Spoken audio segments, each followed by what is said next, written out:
We want to create a publication where you open up the back page and it's not like how to get an afro white girls, it's like here's an afro black girls, like you can be there too. Not everyone in fashion magazines has to be white and thin. You can't expect to accurately represent your population if you don't have a media who is representative of the population. There's so many things that we can talk about, and it's nice to have a platform where you can do that, and it's not like this is the token women of colour opinion on this thing. Yeah. It's like, no, this is just what we think about. We basically just want to bring like our perspectives on just like life in general into mainstream media.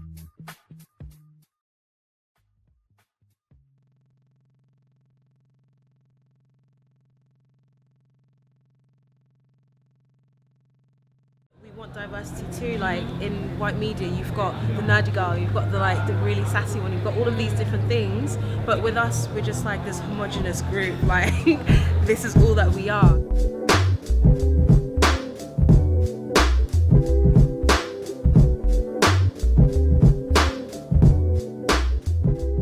I stopped my daughter from watching TV.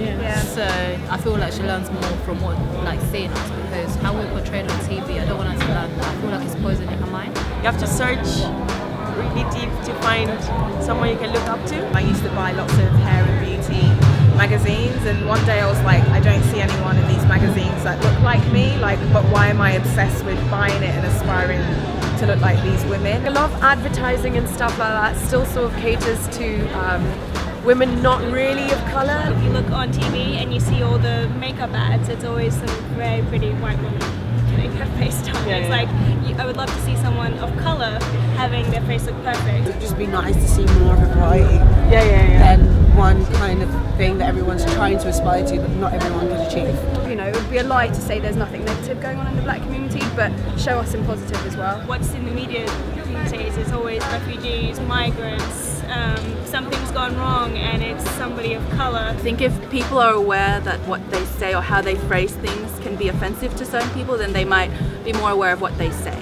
They show like a part of us, and not, I don't know, I just don't feel like they're showing who I am. Like, it doesn't represent me. So Yeah.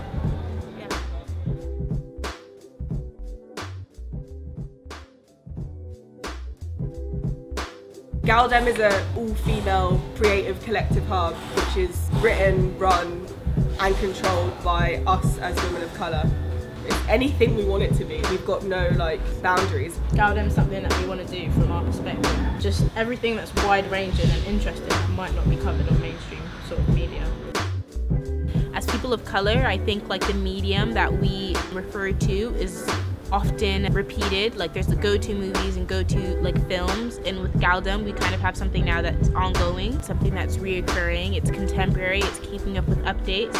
Whenever you have a person of colour in a creative industry, they're not given the platform to like talk about like their experience, but they're also just expected to produce the content that everyone else is producing. there's plenty of magazines out there writing about hip-hop or R&B or grime or like all these kind of like black British or like exports, but I don't often see them written from actual black people or from people of colour. You know, it's like people don't even get a chance to tell their own history, so I think it's definitely lacking, and it's interesting that this is the first magazine I've actually seen that is for women of colour.